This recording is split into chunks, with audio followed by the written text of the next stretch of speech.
those emails that we want people to reply, do you recommend that they are like only text, like as if I like as a human is writing it and expecting a reply? Well, it depends on the email, right? Because like for e-commerce, people kind of expect that it's like all big and colorful, right? So as much as possible, they'll try to put some plain text on there, and depending on your brand, on your voice, you can encourage people. In one brand, you can say just hit reply. Another brand, they can say please respond. So depending on the brand, depending on the recipients, you can word it differently. But essentially, just try to incorporate as many plain text elements as you can. I mean, two ways you can do it. One is like hand coded, right? But that's expensive and takes time.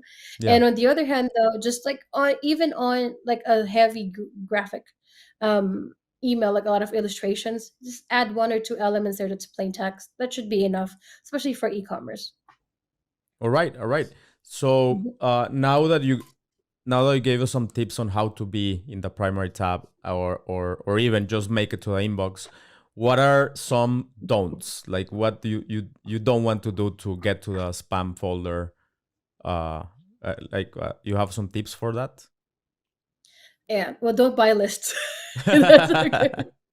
It just I have had so many people say, "Kat, I just signed up for Klaviyo. My friend, he had a business. He gave me his list." I'm like, no, just Yes, like yes, don't yes, do it. yes.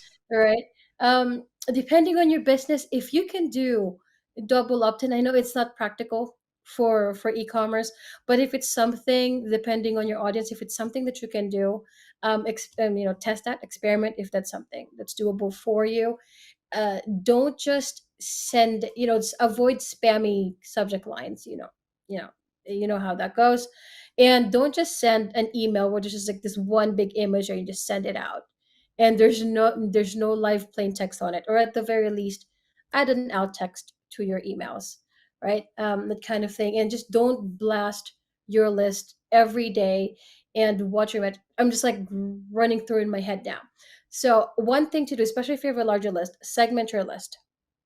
Don't just blast your list every day, and that's not going to work. Especially if your metrics are not that low. If your open rates and your click rates are low to begin with, blasting the same people again and again is not going to help. Focus on sending emails to an engaged list and then slowly grow from there.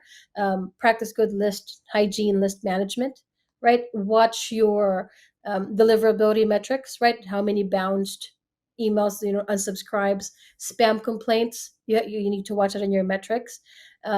Particularly for spam complaints, as we're talking about deliverability. If you look on Klaviyo, at least you go on analytics benchmarks. You can see your spam complaint number there. It's good to have a little number. If it's zero, I mean, if it's a high number, that's not good, right? It's going to be like people are mad at you. On the other end of the spectrum, if it's zero, like spick and spans, no spam complaints, that can be one of two things. One, you have a perfect email program.